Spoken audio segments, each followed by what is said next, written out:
Hola, hola, saludos cordiales a todas las personas que siguen el módulo de perspectivas de negociación internacional. No sin antes recordar que para su análisis estamos haciendo uso del método complejo, y dentro de esas variantes y perspectivas que nos presenta precisamente este método, el primer gran objetivo es ir identificando los elementos que van a configurar nuestro sistema.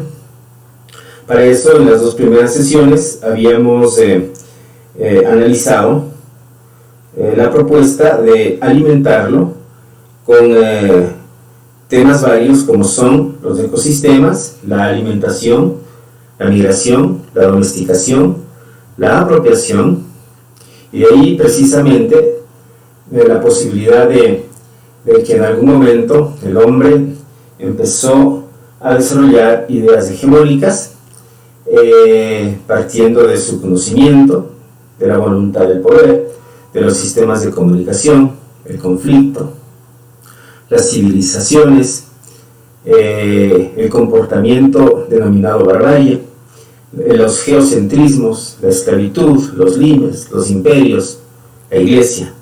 Y bueno, en ese recorrido quiero invitarles, a que sigamos identificando propuestas de pensamiento, pues seguramente la idea de tener una perspectiva de negocios internacionales engendrará en primera instancia la necesidad de conocer lo que piensan las diferentes civilizaciones, lo que pensaron dichas civilizaciones, y aparte de eso, también cómo se fue construyendo un sistema de conocimientos o de pensamiento que hoy por hoy nos rige los diferentes destinos de la humanidad. Entonces, habíamos abordado como consideraciones generales, a manera de dimensiones, en una primera instancia la idea del causa, y que era el desarrollo del origen, y luego les invité a que ustedes planteen el concepto de la verdad, ¿no? La verdad que suena a una idea en donde cada una precisamente de estas civilizaciones, de estas sociedades, de estos estados, hicieron suyos sus pensamientos en detrimento del pensamiento de terceros, y que bajo esa perspectiva precisamente le bautizamos con este nombre para hacer una especie de metáfora en donde las identidades originaron verdades, ¿no? Y las no comprensiones originaron seguramente problemas y conflictos. Y de ahí precisamente la idea de que la negociación tiene que conocer, ¿no?, las verdades de las diferentes sociedades. En la sesión de hoy yo quisiera plantear algunas ideas que vienen de confrontamientos de pensamientos. Ese confrontamiento que en algún momento dividió el planeta, sobre todo, hablamos ya de la Edad Moderna, en donde la caída de Constantinopla a manos de los turcos otomanos, el 29 de mayo de 1453, me está fallando la memoria, de 1453, dio precisamente el fin a la Edad Media, y que al ser tomada Constantinopla, precisamente empezó una división entre el comercio y el enlace cultural que tenían Europa y Asia. Y digo, este es un hecho muy, pero muy importante, porque a partir de esto precisamente se empieza a ahondar diferencias culturales en el pensamiento occidental y el pensamiento oriental.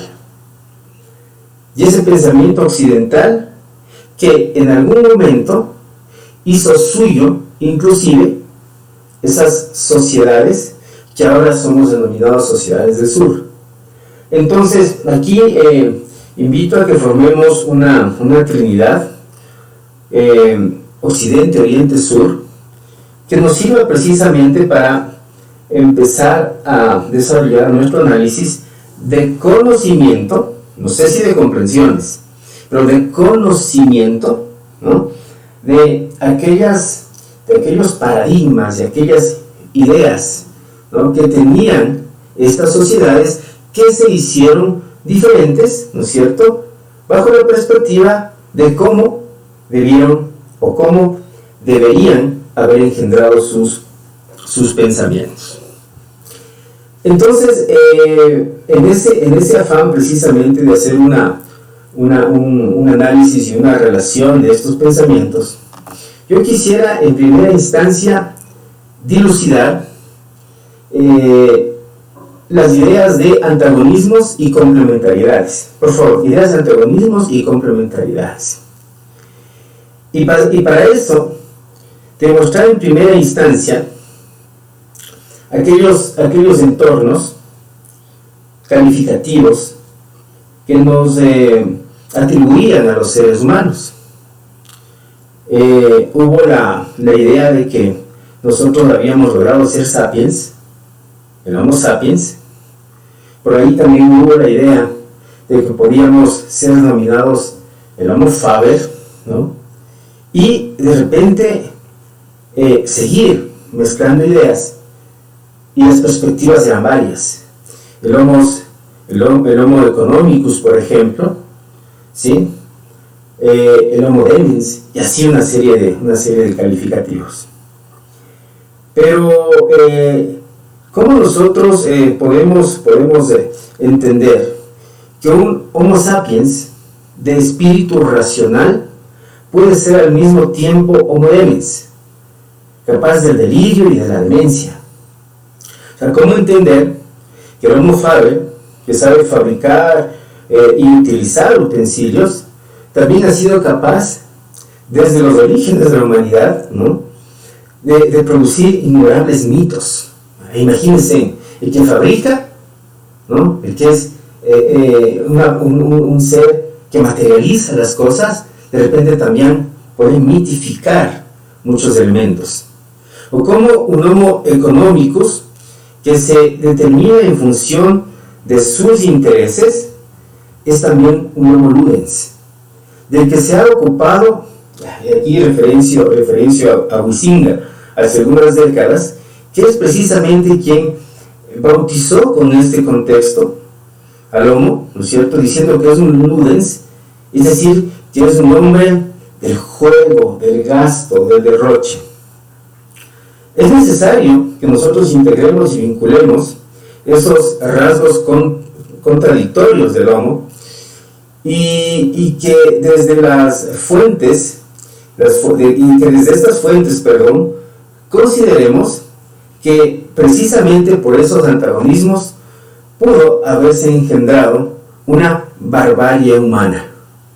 Esa es una especie de hipótesis que nosotros podríamos plantear en este momento, porque de repente ese demens, productor de delirios, de odios, de desprecios, ¿no es cierto?, también podría ser productor de grandes armonías y felicidad. Cabría pensar que el antídoto para el demens se encuentra en el sapiens, en la razón. Por favor, aquí introduzco ese término, en la razón. Pero la racionalidad no puede definirse de una manera unívoca. A menudo la racionalidad en que queremos movernos es solo racionalización, un sistema enteramente lógico, pero al que le faltan las bases empíricas que permitirían justificarlo. Y sabemos que la racionalización puede servir a la pasión y llevar a este delirio. Existe un delirio de racionalidad cerrada sobre sí mismo. El Homo faber, el hombre fabricador, crea también mitos delirantes, da vida a dioses feroces y crueles que cometen actos bárbaros. Tomo de Teilhard, de Chardin, el término noósfera, que según algunos autores es una concepción que designa al mundo de las ideas, de los espíritus, de los dioses, producidos por los humanos en el seno de su cultura. Y aunque producidos por los humanos, los dioses adquieren una vida propia y el poder de dominar a los espíritus. Así la barbarie humana engendra dioses crueles que a su vez incitan a los humanos a la barbarie. Damos forma a dioses que nos dan forma a nosotros mismos. Pero esta posesión por las ideas religiosas no se deja reducir como único aspecto de barbarie. Los dioses que poseen a los creyentes pueden obtener de ellos no solo los actos más horribles, sino también los más sublimes. En cuanto al Homo ludens, se puede señalar que conoce juegos crueles, ¿no? Como los del antiguo circo o la tauromaquia, aunque innumerables juegos no tengan un carácter bárbaro. Finalmente, el Homo economicus, que coloca el interés económico por encima de todo, tiende a adoptar conductas egocéntricas, ¿no? Que ignoran al otro y que por ello mismo desarrollan su propia barbarie.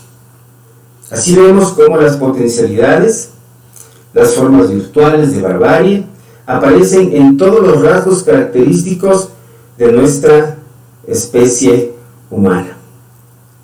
Y quiero llamar barbarie a esto precisamente por el hecho de que los contextos a través de los cuales se ha impuesto el pensamiento internacional, se rodean de hegemonías y se rodean de imperialismos.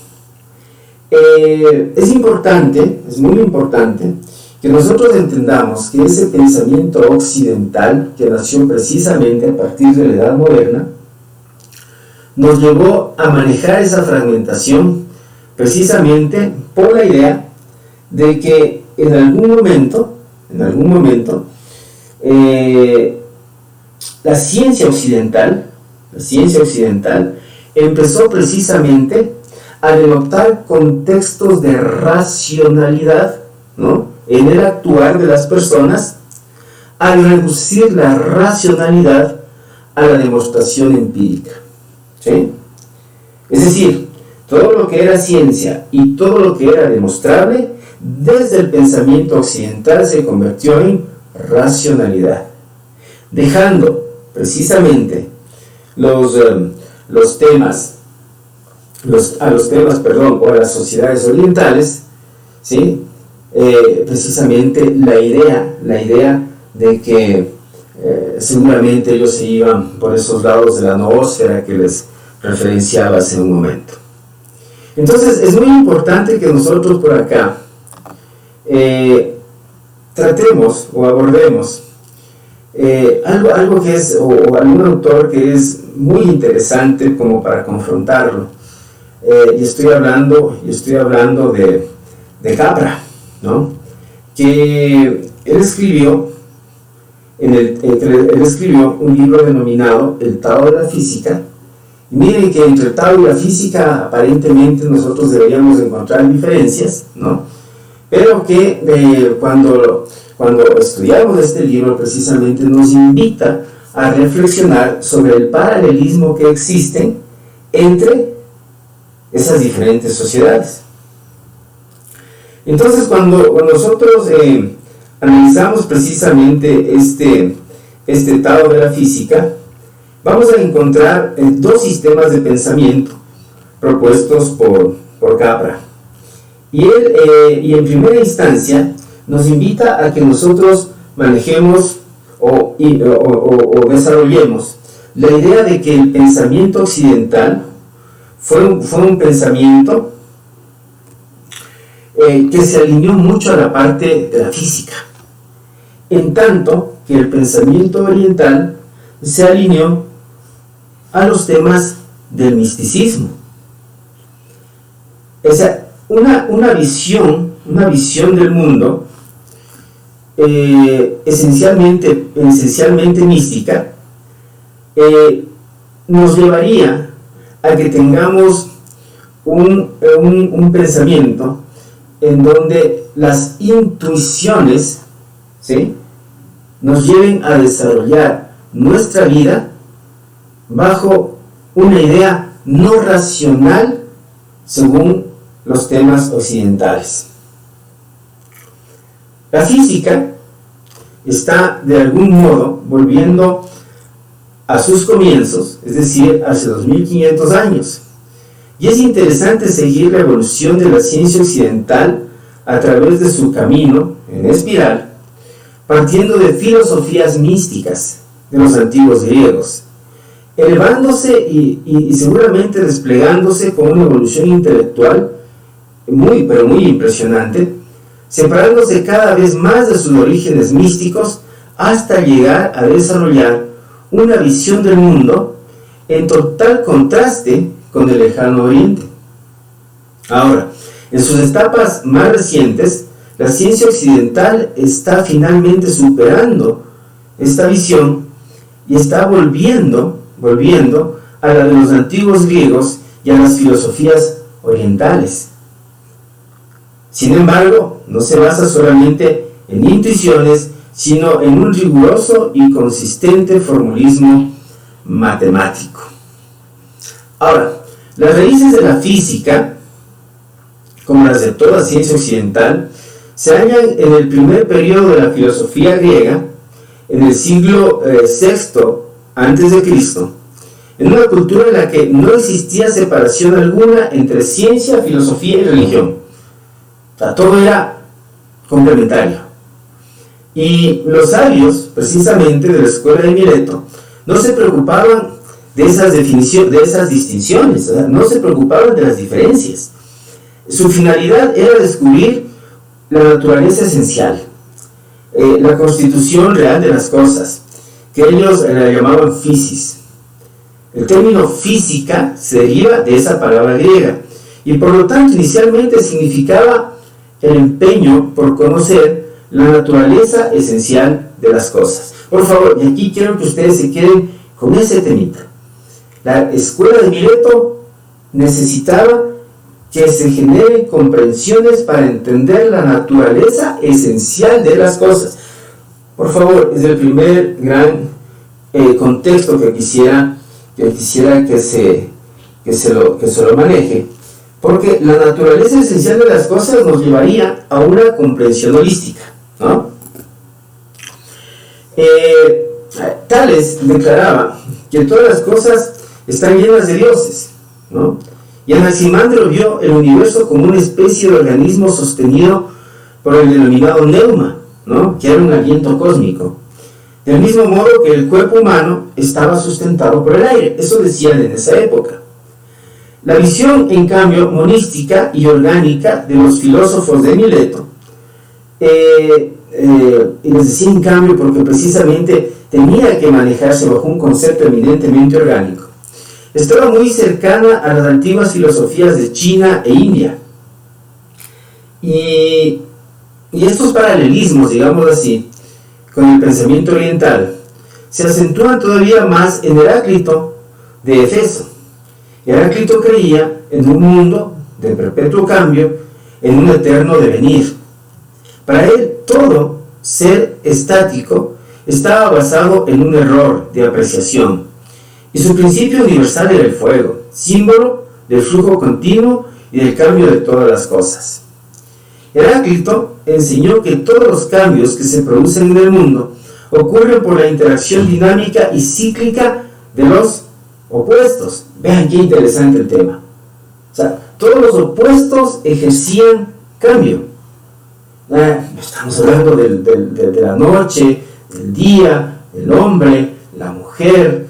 Estamos hablando del fuego, estamos hablando del agua. Bueno, todos los opuestos aparentemente originaban un eterno devenir. Esa era la idea que manejaba Heráclito. Y así comenzaban tendencias de pensamiento que llevó finalmente a la separación entre el espíritu y la materia, y a un dualismo que se convirtió en característica de la filosofía occidental.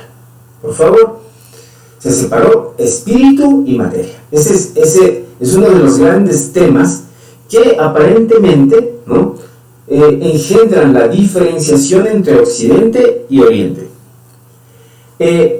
Parménides de Lea, cuyo pensamiento era totalmente opuesto al de Heráclito, dio un paso decisivo en esa dirección y llamó a su principio básico el ser y sostuvo que era único e invariable. Ya caía el tema de la inmutabilidad.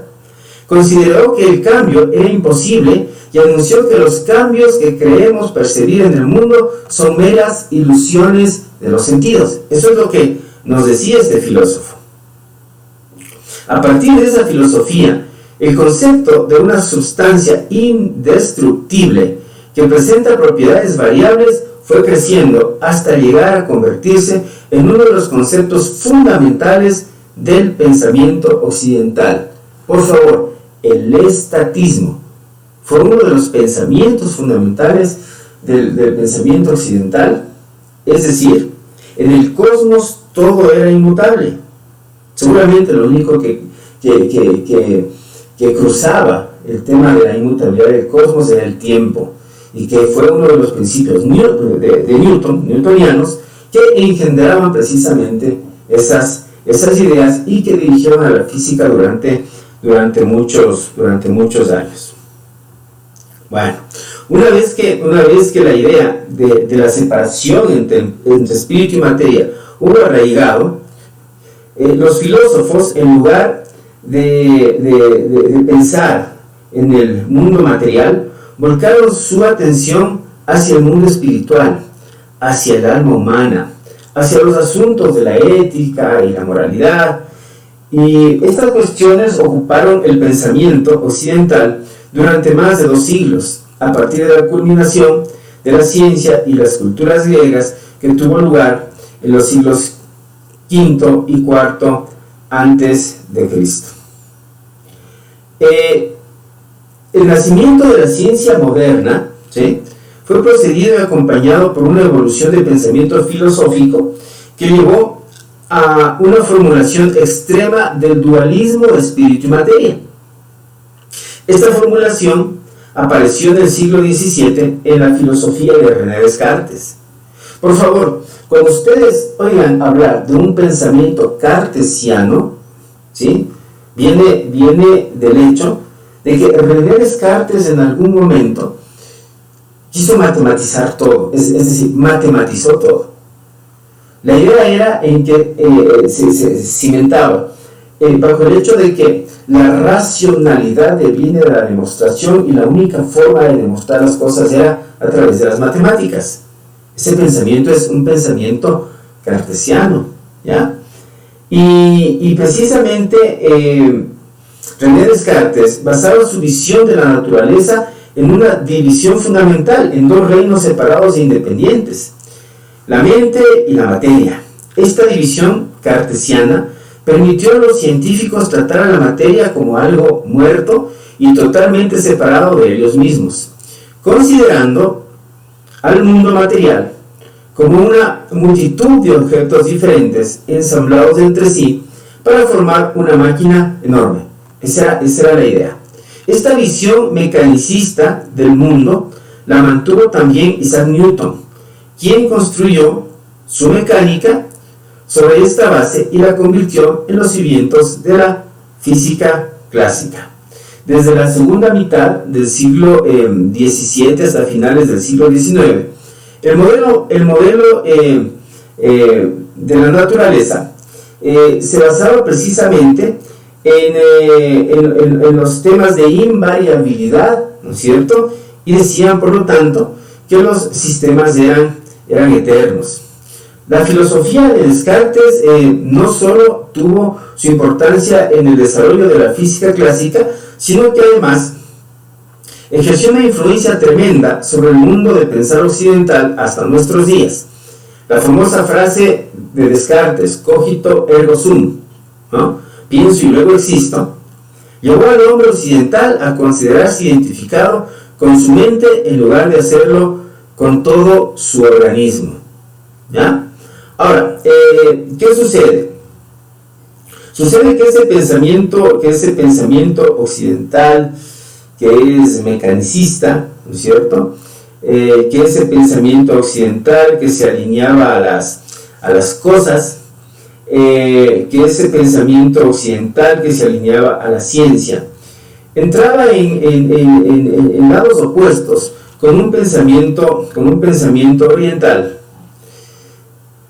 en donde se resaltaba precisamente la unidad básica del universo. Es que el pensamiento oriental precisamente se fundamentaba en ese principio. El universo tiene que manejarse bajo un entorno de unidad. Y claro, eso constituye el rasgo central de las enseñanzas del pensamiento oriental. Para sus seguidores, ya sean estos hindúes, budistas, taoístas, la meta más elevada es llegar a ser conscientes de la unidad e interrelación mutua de todas las cosas, trascendiendo la noción de ser un individuo aislado e identificándose a sí mismos con la realidad última. La aparición de esa conciencia conocida como iluminación no es solamente un acto intelectual, sino que se trata de una experiencia que afecta a la totalidad de la persona y cuya naturaleza es definitivamente religiosa. Se van por ese lado. Y ese es el motivo por el cual la mayoría de las filosofías orientales son esencialmente de ese tipo, es decir, religiosas. Desde el punto de vista oriental, la división de la naturaleza en objetos separados no es algo fundamental, y cualquiera de tales objetos posee un carácter fluido y siempre cambiante. Así, el concepto oriental del mundo es intrínsecamente dinámico, y entre sus rasgos esenciales están el tiempo y el cambio. El cosmos es considerado como una realidad inseparable, siempre en movimiento, está vivo, es orgánico, es espiritual y material al mismo tiempo. Es decir, es una especie de un gran holograma. Esa es la visión que se tiene por ahí, por el lado del pensamiento oriental. Y dado que el cambio y el movimiento constituyen las propiedades esenciales de las cosas, las fuerzas que causan el movimiento no están fuera de los objetos, como ocurría en la concepción de los griegos, sino que son una propiedad intrínseca de la materia. Del mismo modo, la imagen oriental de la divinidad no es la de un gobernante que dirige el mundo desde lo alto, sino la de un principio que controla todo, pero absolutamente todo, desde adentro. Miren cuáles son las grandes oposiciones entre los dos pensamientos. La racionalidad por un lado, ¿no? Y la intuición por otro lado. Eso es muy importante que nosotros destaquemos en este momento, porque precisamente esas son las dos grandes diferencias que encontramos entre estos dos tipos de pensamientos. Ahora, ustedes acuérdense que en el pensamiento oriental se fue desarrollando una serie de técnicas para entrar precisamente en este tema de la intuición, del pensamiento intuitivo. Y claro, aquí la intención básica de esas técnicas parecería ser la de silenciar la mente pensante y trasladar la conciencia desde el modo racional al modo intuitivo. Miren ese contexto. O sea, decir, deja de pensar por un momento, salte aparentemente de esa racionalidad que dirige tu vida, ¿no? E ingresa a ese lado intuitivo. Ahí está la separación. En muchas formas de meditación es el silencio de la mente racional, ¿no? el que permite precisamente que el espíritu alcance precisamente un estado diferente a través de la meditación, ¿no es cierto? A través de la atención de un solo detalle, como la respiración, por ejemplo, o el sonido de un mantra, o la imagen visual de de una mandala, ¿no? Acuérdense ustedes del sonido del mantra, que hacían, y empezaban así, ¿no? Y entonces su cuerpo, sus sentidos, empiezan a escuchar solamente ese sonido, y por lo tanto todas las otras ideas denominadas racionales se van. ¿Para qué? Para que ustedes empiecen a manejar su propio cuerpo. Otras escuelas, en cambio, enfocan su atención en los movimientos del cuerpo, que deben realizarse de un modo espontáneo, sin la interferencia de ningún pensamiento. Entonces aquí está el yoga hindú, está el tai chi, ¿no es cierto? Están los puntos tibetanos, y todos esos ejercicios que nos invitan precisamente a que nosotros desarrollemos alguna especie de armonía desde nuestro cuerpo. Esos movimientos rítmicos que pueden conducir a la misma sensación de paz y de serenidad, y que caracteriza a otras formas más estáticas de meditación. Hay sensaciones que también pueden ser provocadas por algunos deportes. El esquiar, por ejemplo, es una forma de meditación bastante gratificante. O el ping-pong, en el cual empieza uno a manejar una direccionalidad solamente con otra persona. Ahora miren, que en este recorrido lo que se ha querido es precisamente plasmar esas dos formas de pensamiento: ciencia más misticismo, ¿sí? Ciencia y misticismo, racionalidad e intuición.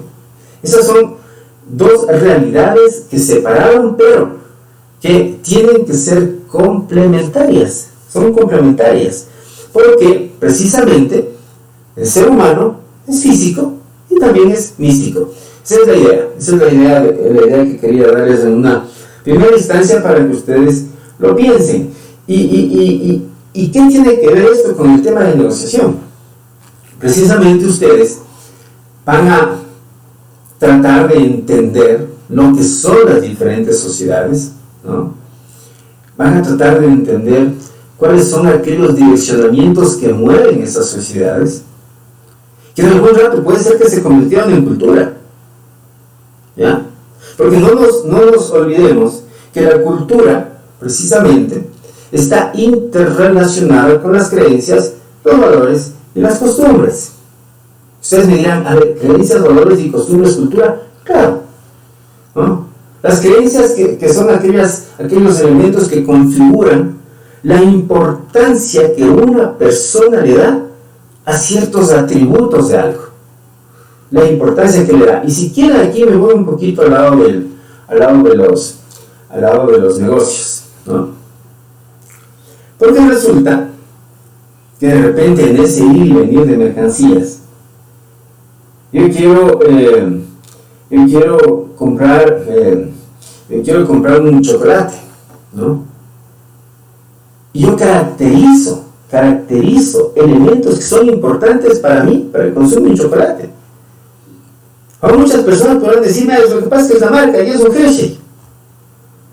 Para otra persona dirán, no, lo que pasa es que a mí me gusta el lado amargo del chocolate, ¿no? Para otras personas dirán, no, es el diseño. Para otras personas dirán, no, es la procedencia, lo que pasa es que el chocolate tiene que ser ecuatoriano, me invento. O el chocolate tiene que ser un chocolate hecho en Suiza. Ya, denle. O sea, ¿cuáles son las características que ustedes consideran importantes en el consumo de chocolate y a esos elementos importantes? ¿No? Ustedes lo van a llamar creencias. Porque yo creo que es importante tal cosa para consumir. Chévere, eso es una creencia. Lo que pasa es que el ser humano, ¿no?, luego pone dentro de ese contexto de creencias ciertos valores, ¿no? Y la valoración va desde el lado de la competencia o aquellos sectores, ¿no?, que trabajan en una industria preestablecida, porque nosotros valoramos entre marcas, y eso es valores, ¿no? Cuando ustedes configuran la idea de las creencias más los valores, les da una actitud hacia la marca. Eso es la actitud positiva o actitud negativa. Creencias más valores, ¿sí? Si yo creo que una pasta dental fortalece mis dientes, esa es mi creencia, ¿sí? Si yo compro Colgate porque fortalece mis dientes, yo valoré colgate. Pero si algún momento empiezo a notar que tengo caries en mis dientes, identifiqué mi creencia e hice uso de esa marca, yo simplemente voy a generar una actitud negativa hacia esa marca. ¿Por qué? Simplemente porque empecé a denotar que no cumple con mis creencias. Y tengo una actitud negativa, precisamente bajo esa consideración. Miren que creencias más valores genera actitud. Y actitud más frecuencia de compra. Yo considero que este producto, precisamente a mí, me satisface la necesidad y va del lado de aquello que yo creo. Y tengo una buena actitud hacia ese producto y por lo tanto compro. Significa que a la actitud le añadí frecuencia de compra. Y si mezclo actitud más frecuencia de compra, costumbre, ¿no? Y la costumbre se traduce en cultura. Miren qué interesante, ¿no? Entonces es muy importante que nosotros denotemos que puede ser que en algún momento esos dos grandes pensamientos engendraron cultura, para los que nosotros sabemos, la cultura científica y el misticismo. Cultura científica y misticismo. Lo que sucede es que en algún momento empieza a entrelazarse este pensamiento y ahora vemos que hay algo muy curioso en las sociedades orientales. ¿Qué es lo curioso? Que también van precisamente del lado de la ciencia, ¿no? Entonces decimos, ¿y dónde está quedando la parte mística del lado oriental, ¿no? Cuando seguramente también se capitalizaron y también empezaron a ir precisamente en esa carrera desenfrenada de nosotros a través de la ciencia y tecnología engendramos ciertos productos de uso de toda la humanidad. O sea, vamos por ese lado. Pero es importante que nosotros empecemos a conocer esas diferencias. Bueno, a este pensamiento precisamente, yo quisiera sumar temas de pensamiento andino. Y ustedes me dirán, ¿y por qué nos vamos al pensamiento andino? Acuérdense que después de la caída de Constantinopla, se abre el pensamiento, ¿no? Oriente-Occidente, y resulta que Occidente también traza otro camino. El camino era el camino de la conquista, ¿no? Pero no quiero hablar de conquista en este momento. Yo lo que quisiera más bien es hablar de aquel pensamiento que había por acá. Llamémonos sociedades del sur, llamémonos sociedades primitivas, llamémonos como quiera, llamémonos como sea, ¿no? Pero nosotros teníamos una escuela de pensamiento por acá que nos invitaba, y qué curioso, ¿no? Nos invitaba también a pensar en las paridades, ¿no? Había, por ejemplo, el famoso Illagui, ¿sí? Que era el símbolo de la paridad andina. ¿Y cómo es ese tema precisamente de las paridades? Miren que para el ser humano andino,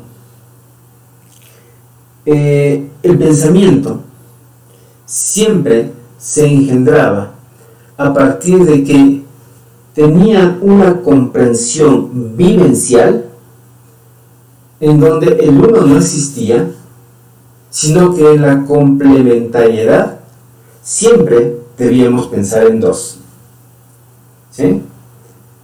La presencia del par, ¿no?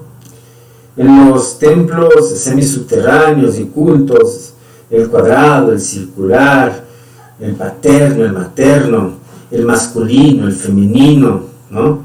En la mayoría de círculos, en la mayoría de sitios, arqueológicos, principalmente el antiguo Tahuantinsuyo, ¿no? Se encuentran precisamente estas figuras.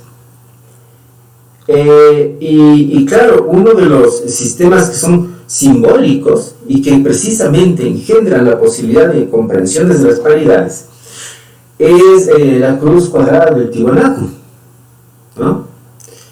Que en su funcionalidad es uno de los elementos de mayor importancia de la mentalidad andina. O sea, saber cómo funciona la paridad humana, cuyo rastro o ícono más evidente y demostrativo en nuestra cultura es el llamado ídolo de Yahvé o Yahweh, que es una alegoría de la sabiduría del vínculo de la pareja humana, puesto que Yai significa iluminación de la mente, de lo que deducimos que esa iluminación de la mente es una iluminación de la pareja. Por eso encontramos nosotros, ¿no es cierto?, que esta pareja está amarrada entre serpientes.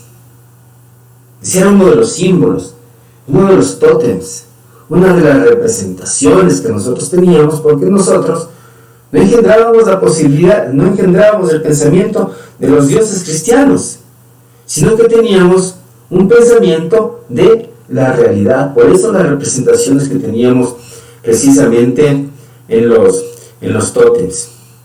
Igualmente la presencia de las serpientes en la paridad, del Cobas, en el Asirus, y de su innegable representación de la sabiduría de la madre natura, que también nos ofrece en el ídolo de Yahweh la representación de la paridad hombre-naturaleza. Miren qué interesante esa paridad, hombre-naturaleza. En el pensamiento occidental el hombre conquista la naturaleza. En el pensamiento del sur el hombre es parte de la naturaleza. En el pensamiento oriental el hombre se encuentra con la naturaleza. Miren los pensamientos que encuentros empiezan a desarrollarnos, ¿no? Y claro, volvíamos nosotros a nuestras figuras geométricas. La solución la obteníamos a través de elementos de ajuste o de correlación de los símbolos, que es indudablemente una de las condiciones de encuentro de las paridades. Y aquí le pongo como condición de encuentro, ustedes recuerden que estamos en pensamiento complejo y algún rato les decía, vamos a identificar condiciones de encuentro. Pero qué interesante, el pensamiento complejo viene de un autor francés, de Edgar Morin. Acá nos dice que la condición de encuentro para entender la vida es una diagonal, inscrita en un cuadrado y un círculo. Y por favor, aquí yo les invito a que ustedes vean la figura llamada chacana, ¿no? Y en esa figura ustedes van a encontrar la famosa cruz del sur, ¿no es cierto? Así, o cruz cuadrada, pero la cruz cuadrada está cruzada precisamente por una diagonal, y esa es una especie de condición de encuentro. Lo que sucede es que esa diagonal tiene una representación de 45 grados dentro de lo que es la simbología de la chacana. Y cuando nosotros le relacionamos, precisamente, le relacionamos con los ejes, vamos a encontrar que sorpresivamente en la relación de movimiento entre los ejes nos asoma una curiosidad bien interesante. ¿Cuál es esa curiosidad? ¿No? Que nosotros denotamos que al unir el ángulo nos da 23 grados 30 minutos, que es precisamente el grado de inclinación del planeta Tierra en su eje de rotación, ¿sí? Entonces, el planeta está inclinado para rotar, y resulta que la simbología de la chacana exactamente maneja el mismo pensamiento. La chacana desarrolla temas de paridades. La chacana ostenta contextos de complementariedades. La chacana nos invita a denotar que a partir de esa línea que les estoy diciendo, precisamente nos dice que debe haber algo mítico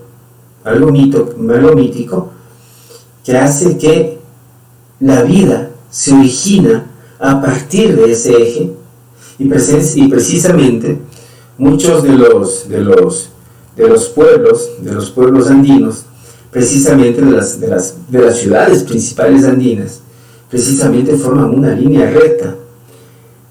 Según se desarrollaron los estudios, ¿no? Los estudios de Javier Lajo, ¿no?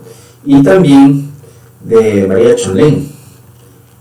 Y miren que es muy importante tratar de visualizar que aquí, en este pensamiento andino, no había capitalismos, no había socialismos, no había ningún contexto relacionado con individualismos, sino que se asemejaba mucho a ese pensamiento místico oriental, porque nosotros buscábamos una sabiduría, ¿sí? Una sabiduría a nivel de lo que podríamos llamar el planeta y el origen de la verdad.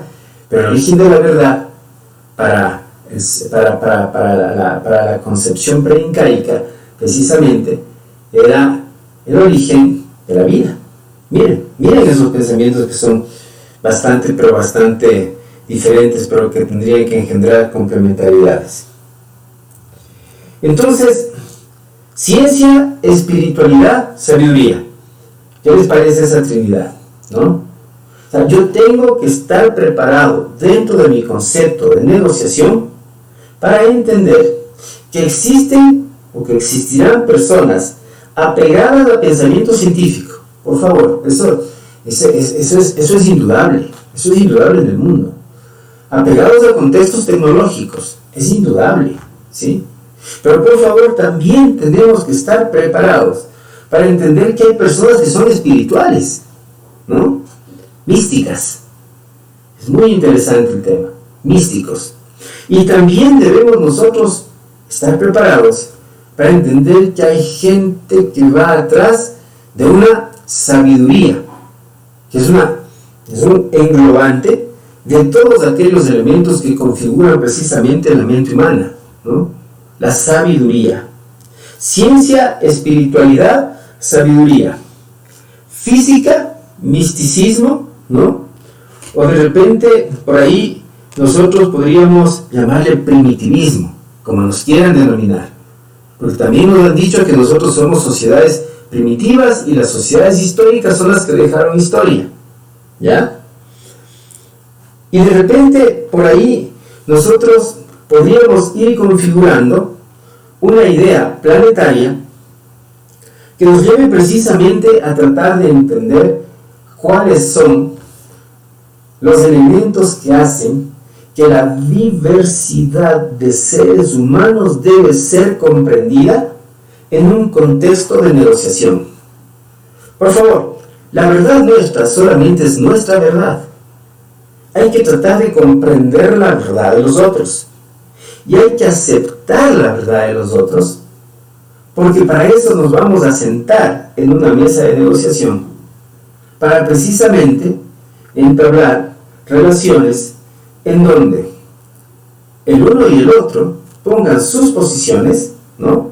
Y una vez que estén puestas las posiciones, dialoguemos precisamente para entrar en un tema de negociación. Ese es uno de los entornos que yo quería topar en esta clase y que quisiera, por favor, que sumemos precisamente a las otras ideas que se habían engendrado, para que no dejemos de lado precisamente cuestiones que tendrán que unificarse. Por favor, la física clásica creía en ese devenir que era estático. La física moderna ya no.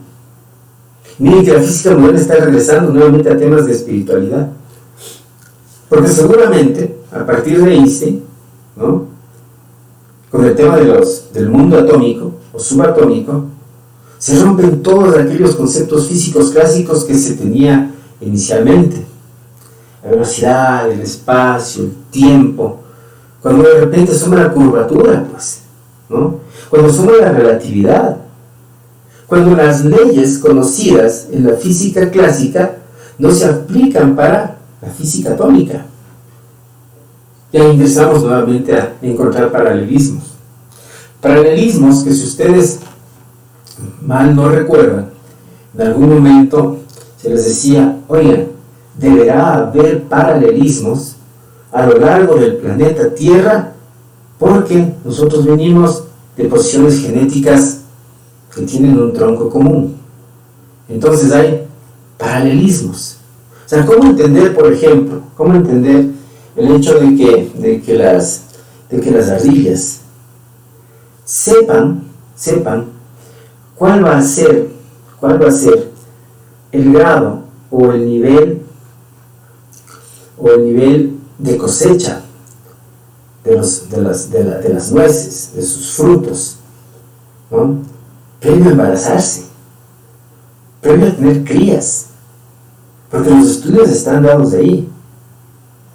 Una ardilla tiene más crías cuando el árbol va a estar muy cargado, y cuando no va a estar cargado tiene menos crías.